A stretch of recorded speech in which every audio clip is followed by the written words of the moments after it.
G'day and welcome back to Torment, Tides of Ranmenera. Today we're going to see just where this moor leads. Because they keep going places I don't expect. This seems like an entirely optional branch. Which is pretty cool actually. So, Sweeping Glove, ooh, 20 energy damage. Wow. And Starsight. These heavy, uncomfortable looking glasses allow craftsmen to focus on detailed work of some sort. The frames are made of an organic material, unknown material that appears to move and shimmer as if organic. The lenses are opaque black. The sky looks different when they're put on, as if the clouds themselves are out of place, or perhaps out of time. No one's sure of the Starsight's origins. Rumor has it, the faces of the wearer's enemies, known and unknown, can be identified in the shapes of the strange clouds. We'll take it. Cipher Sickness. Which means we need to dump one cipher. What's a cipher we don't care about? I'm gonna go with the I'm gonna go with the changing tool. There we go. Over here. What cool things are there? Alrighty, we got liquid armor, which is only usable by the cast-off. This armor is stored inside 3 strong glass containers attached to an ordinary belt. When activated, the cylinders open and the liquid flows across the user's chests, arms, and legs, forming a lightweight, surprisingly durable armor. Due to its fluid nature, the liquid armor is far less restrictive than other forms of protection. It can only be worn over very light garments, though, or the armor won't take its shape properly. Some less than reputable scholars have claim the liquid is in fact sentient and refuse to come into contact with any other protective garment, which it views as inferior to itself. Even though no one's ever been able to provide any evidence for this theory, it's surprisingly resilient. It shows how even the most brilliant researchers can fall prey to fantasy and superstition. Wait, did you just hear something giggle? So, we could replace this armor, which is I think I actually am pretty happy with that latching onto nearby enemies thing. We could replace it with slightly better armor. Not entirely sure. Alright, and this little niche hardly seems worthy of its own moor. It's an ancient place of cracked, hardened flesh. The pocket contains a single human skeleton, its legs partially consumed by the bloom's wall. The bones have a metallic sheen, and a faint dusting of silver scales surrounds them. They look similar to fish or lizard scales. You recognize the bone structure as that of a human female, though this woman was unusually tall, robust, and probably very strong. The bones suffered numerous fractures, but they were repaired by a silvery substance that fused them back together, stronger than before. It looks as though the silvery substance emerged from inside the skeleton, and had gradually replaced much of the original bone. Search the corpse. You lift the skeleton a bit. It's far heavier than you anticipated. It feels like you're lifting metal rather than bone. Underneath is a hammer of intricate design. The head glows dimly, and a golden chain dangles from its handle. Take the hammer. As you lift the hammer, you feel a presence touch your mind, a clarion call of fame and power. The hammer's head seems to glow a little more brightly, and it crackles with electricity. Yeah, I'm pretty sure this is Chila the Great. Yep. This massive silver hammer crackles with electricity. It's a deadly weapon in its own right, but its electrical charge will cause additional pain to anyone struck by it. The hammer has a rudimentary intelligence that reacts favorably to a particularly skillful attack, discharging electrical energy in a small radius and harming all enemies who happen to be nearby. Based on the story you've heard from the observant spec, this hammer may have belonged to Chila the Great. You found it in the depths of the bloom near the skeletal remains of a large human surrounded by silver scales, which fits the spec's description of Chila. Search the corpse again. Nothing. Even the silver scales crumble as you touch them. Alright, so that weapon is definitely not for me. But, Eridus, you currently have the runic blade of Tol Danor, which is pretty good. I'm not going to deny it, but would you like to wield the legendary galvanic hammer? Because I think it would work pretty good for you. There's nothing we can give him bonded-wise, right? No. Okay. And that explains this pretty cool niche. I also like this whole weird light show through there. On it. Okay, I'm really glad that we did that. That was pretty cool. Tell me, Matkina, what do you do for fun, to relax? I meditate. A well-honed mind is as good a weapon as any blade. At last, something we can agree on. Alright. So, we can go further down, or we can do the mares. I think we'll go further down this episode, and next episode we'll do the mares. I think right now, we're going to rest in a hernia. Never done that. As you glance over at Matkina, she rolls her eyes. You'll sleep at worse places in your life, sibling. Gloomflesh is far more comfortable than most of them. Alrighty. Everyone is super good. Now, I am going to use the thing of water. Where are we? Maybe it's a cipher? Okay. Bloom water. Wait. Candy dispenser. This regular device is topped with the head of a furry, vaguely feline creature. The head appears to be dozing. It occasionally makes soft cooing noises in its sleep. Use it. Maybe some kind of toy, or the device grows warm in your hand. And with a wide yawn, the creature opens overlarge eyes and gazes up at you with a love-struck awe. You note this furry head is remarkably similar to the little creature you saw in the synth egg. Perhaps the two objects date from the same period, or brought to the bloom from the same alien world. With twin clicks, the outlines of long, slender four-fingered hands protrude from either side of the device. What's your name? The creature responds, rubbing its furry head against the pad of your thumb. What a charming little thing, Calasage says, eyeing it with distaste. Can you speak? The creature purrs deep in its throat, making the device rumble in your palm. Examine it. You turn the device over to examine the casing. The creature coos with interest at the side of the floor. On the bottom, opposite its edge, you find the carving of a stylized sun with a hole in its center. You don't recognize the symbol, however, and can't tell if it's a maker's mark or something else entirely. The tiny indentations beneath the protruding hands catch your attention. They seem more than simple decoration. You run your fingers over them, probing carefully. Ribs. They appear to be this creature's ribs, pushing through the warm skin of the device. Squeeze the protruding hands. You pinch the hands against the side of the device. Eee! The creature says, its eyes widening. A tiny bulge moves up its tiny throat. Ee! Blarf! It spits out a rectangular tablet with a tiny poot. Oh. Okay. It's a deal? You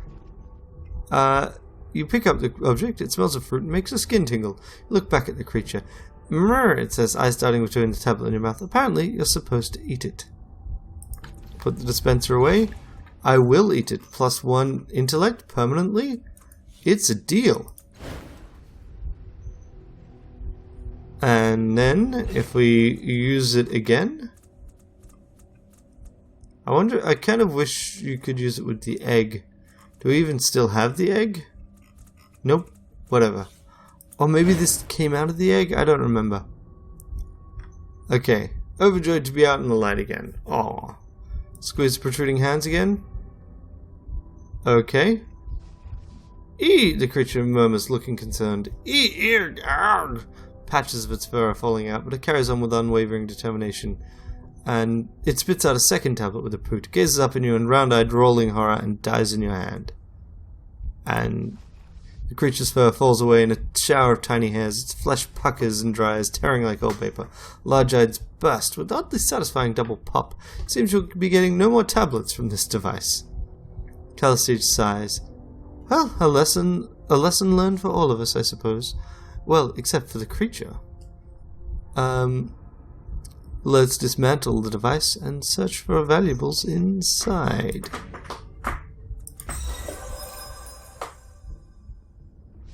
You pry at the sides of the device, slipping your fingernails along fleshy seams beneath now useless hands, tugging at them as carefully as you can. Without warning, the device cracks apart with a spray of pink fluid and tiny organs.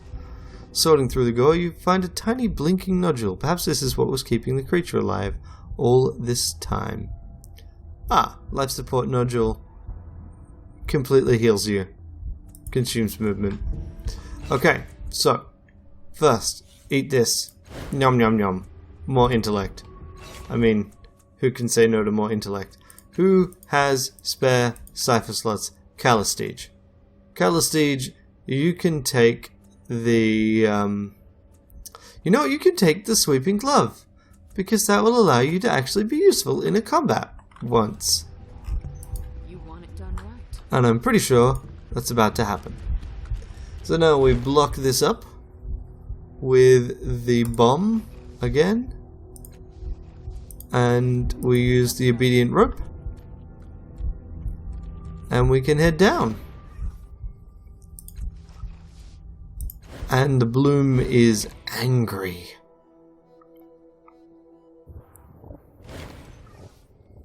Yeah, the bloom flesh trembles and seethes as if your touch is abhorrent.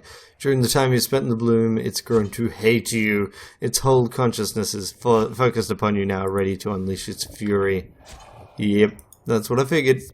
It hates us a lot. I mean, I kind of anticipated that constantly just cutting into the bloom would definitely not help us. You know what? You just come over here. Thank you very much. Now I'm gonna punch you. And by punch you, I mean hit you with the hammer. Yeah! So the abacus, we can talk to the abacus. And that's probably what I'll do on my turn. Rude. Oh, that's right. I've got the Viscera Sprig. Okay. So my turn. I think I get a free attack. Oh, wow. Beautiful. Chat with him. You recognize this weird angular being as being an abacus. It's probably the same one you released from the cyst in the vast interior. It seems to be hunting the scuttling maws. Based on what you've heard, abacuses eat transdimensional energy, so it's probably trying to devour the rifts inside the little maws. Leave the creature alone. Okay, so that was kind of completely effing useless.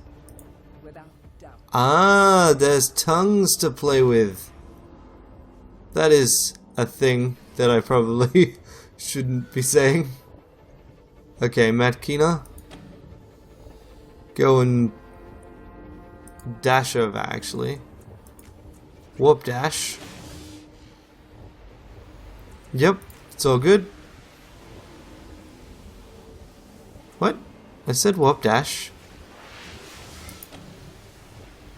That is but a taste. And then I guess warp dash again. Just gonna port you around like that. You fear me. You know you fear me. Okay, Eridus, go kill them all. We'll see what happens with the abacus.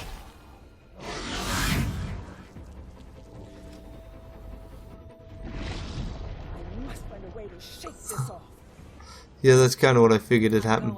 Alright, you go over here. Can't do anything to that. Gonna need to use someone else. Ideally someone that can actually do this stuff, which means that I'm gonna need alright, you head over here. Eridus, you're gonna need to head over here. You're gonna smash sacks first. Oh wait. I can get in that way. Why didn't I, you know, look at things? Okay. That's fine. Eridus, you, in fact, move up about... Yeah, I didn't mean to dash then. Okay, I get it. You really do not like me. All right.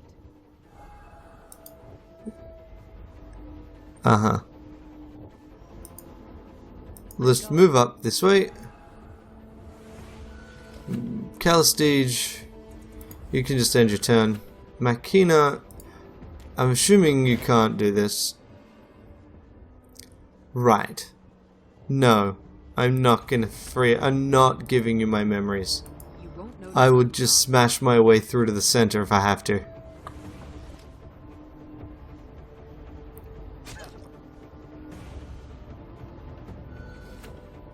Action!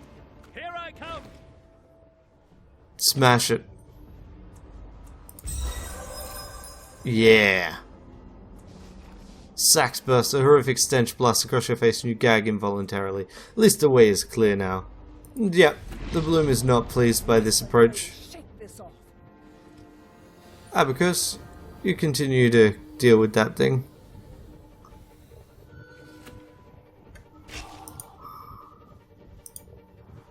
Okay. I feel better.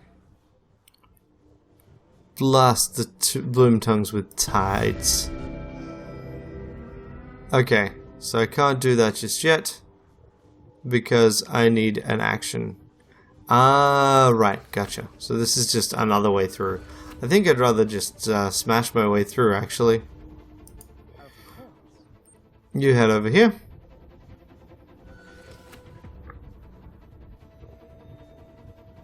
You won't notice I'm gone. And you know what? Actually, just swap dash over here. A little surprise for you. Hobble more. Okay, another more shows up. Disgusting. I should be rid of this. Okay, Action! go and break your way through.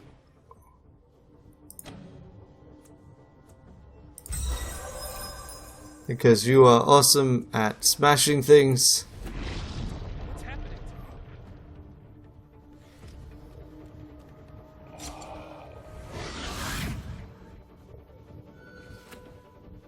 Okay. Do I have a way of getting to other people? Kind of. No. Alrighty. So, move up this way. Then we can just do this. Not to you. Then to you. Just smash you with onslaught. Already lost.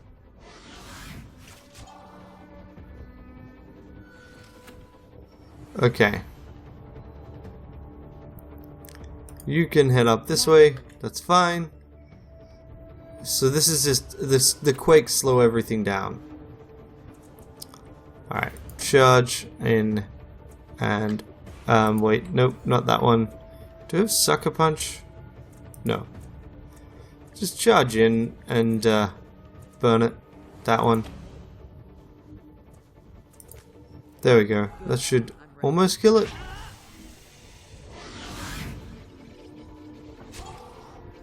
And then it goes. It'll attack the abacus, sure. Right, yep. Trans-dimensional rift opens and several humans tumble out. The great devourer has called us to the heart. A trespasser and defiler is tormenting our god. Let's punish our brothers. That's fine. But sadly, effective. Alright.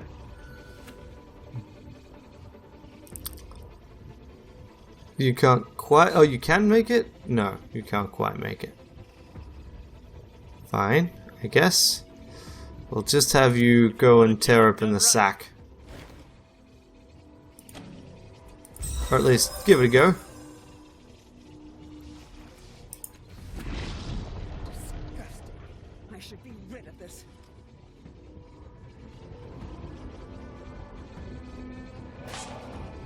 Okay, cool. You can continue to kill them. You've of course picked the wrong one to kill. Wow, okay. So move up. And then we innovate. And we will kill the one that's on 3. Try this out. Right, that moved us where we didn't want to go. Just hide. That'll do. No more. Ah. Nice. Okay. Can move her back actually and start to sweep because I'm pretty sure I need to go and interact with that. Alright. The more ink pot. Oh, we've got this more. Oh, we can do this. Ah, right, yes, because of the dazing. Taste of death for you. Ink pot. You know what would be good? If you got a little bit murdered. Yeah, good old transdimensional energy, right?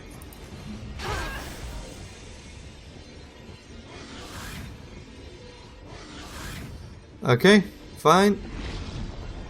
Could you stop doing that?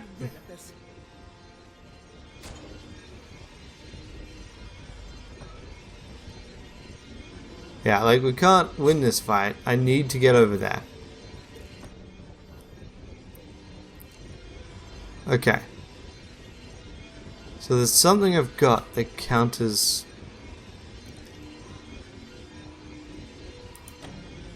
I just go over, punch it, kill it. Look out, villains! Trouble coming your way. Daze other people.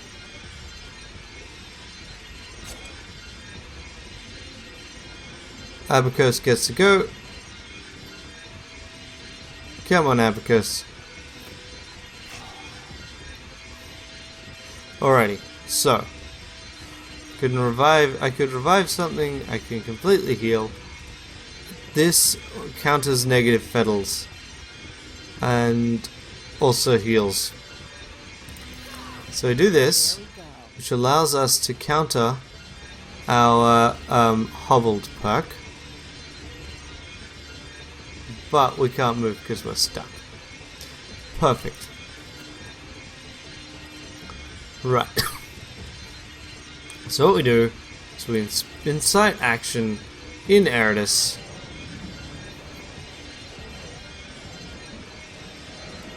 Eridus hits this thing. Heroic strike. Heroic proportions. That clears out some of our stuff. You can do nothing because you're useless. Ink pot is useless. The Bloom Cultist is similarly immune to daze. Get Good. out from between here. Okay, Makina. What we do is we warp dash with you over here.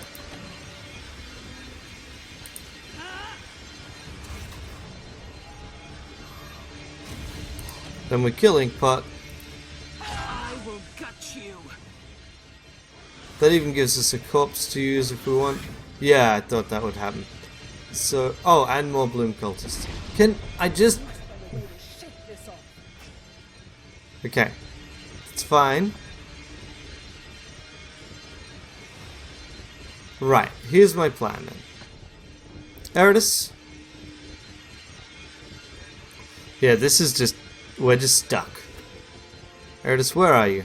Okay, you can get here. So what you do is you go over here, Here I come! then you swap with me. Thank you. The Abacus will die soon.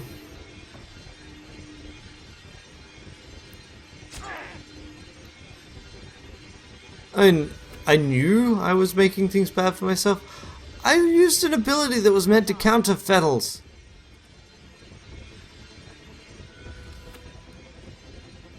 What happens if I do something with you? Right. So, greasy grey tubes feed a thin rank fluid into the puckered wall of the heart. An enormous irised muscle contracts and pulses, as if held shut by a godlike act of will. Try to relax the muscles that hold the sphincter closed. Nope. Try to pinch off one of the tubes. That's also smashing. Right. So all of this is... yeah, okay. Then what I'm hearing is actually I'm pulling entirely the wrong person over here. Alrighty. In an instant. Really should have done that earlier. Why are you there even though you have no hit points? Shouldn't have any thing you can do. This or Sprig. You run up and do something. Good thing you're immune to flanks, because otherwise you'd be in a lot of trouble. And you might as well do this. And then head this way.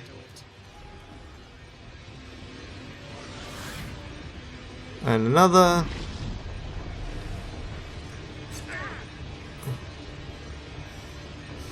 Come on.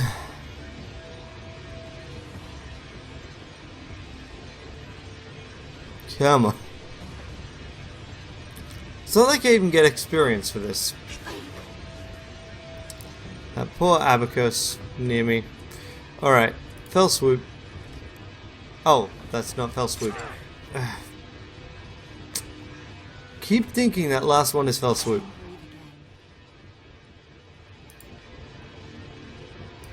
Come on.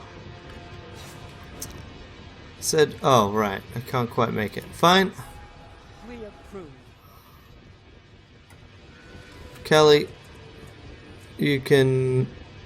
okay.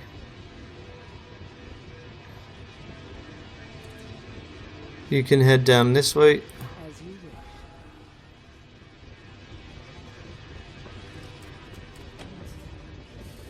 Yep, kill him.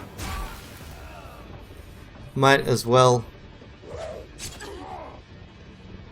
That's not great for Makina. I really let this go on too long. Did not look at what challenges I had. I also forgot I can do this.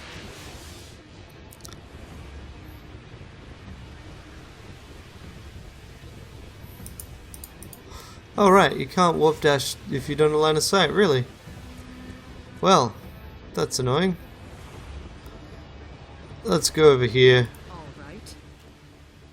And then...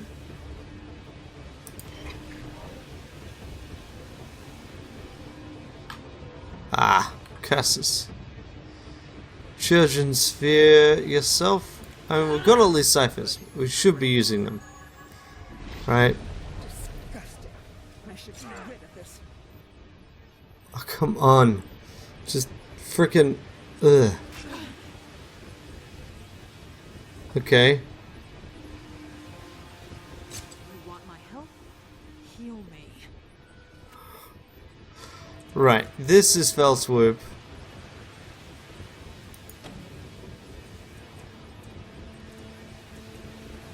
Nah. Although, actually, +8.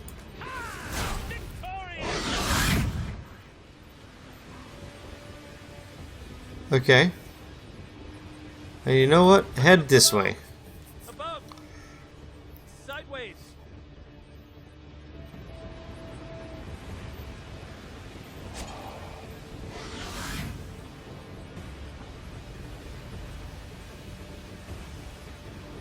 Makina, you are in a lot of trouble. I am not dying. Okay. Cut the sphincter open with the trans-dimensional scalpel. Yes! You slide the scalpel across the muscles to protect the heart, and they separate and fall away. Noxious fluid sprays from the wound, and the subsonic pulsing of the heart begins to race, as if in panic or fury. You carve a space large enough to crawl through. Improbable, but sadly effective. Party scattered. Right, gotcha. So, I can't do anything on that front. Can't heal with that. I could hasten. I really should. Spray flesh is healing, but I need to get back to you. I think this is now just a get the party together, right? So, quantum detonation on those two.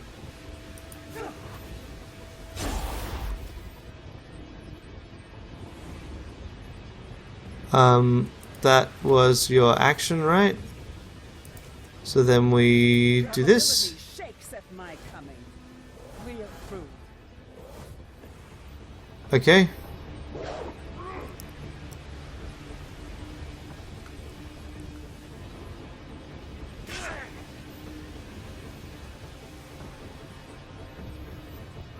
You go, and then Makina. Okay. Makina, what stuff do you have? The worm, which gives you more armor. Probably not a bad idea. You don't have any nice heal items, do you? One thing we could do is we could do a sack of acid. About here. And then could warp dash over to here.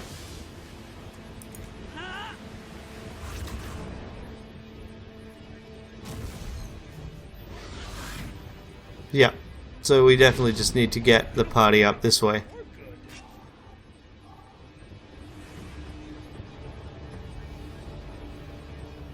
Bye, Abacus. Happy hunting.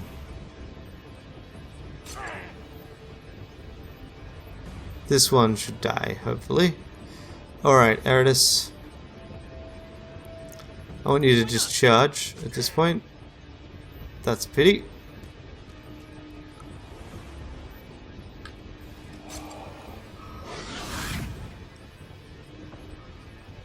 Oh, come on. The one that it was specifically meant to kill, it did not kill. Ah.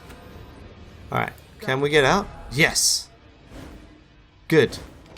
Now we get to talk to the bloom. I'm sure that will go well. And so we will deal with that next time. Until then, have a great day. Bye.